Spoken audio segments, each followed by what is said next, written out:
আমরা স্বাভাবিকভাবে নর্মাল পোশাক জামা কাপড় পরে থাকি, যা পরলে মনে হয় যে আমি যেই পরিমাণ অর্থের মালিক অথবা যেই পরিমাণ আল্লাহ তাআলা আমাকে নিয়ামত দিছেন, আমার পোশাকে এটা প্রমাণ করে না।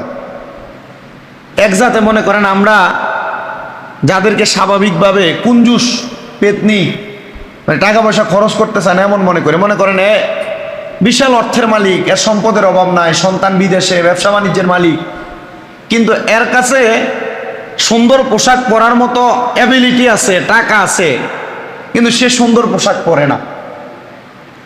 আল্লাহ তাআলা কিন্তু এই পোশাক দ্বারা পর্দার গুরুত্ব আজকের আলোচনার সাবজেক্ট হিসেবে আল্লাহ তাআলার উলামায়ে দ্বীন যারা তারা নির্ধারণ করেছেন। ইনশাআল্লাহ আমি বলবো, আপনারা শুনবেন, শুধু শুনলেই চলবে না, এটার উপর আমল করবেন। বাড়িঘরে যারা মা বোন আছেন আপনারাও একটু শুনবেন।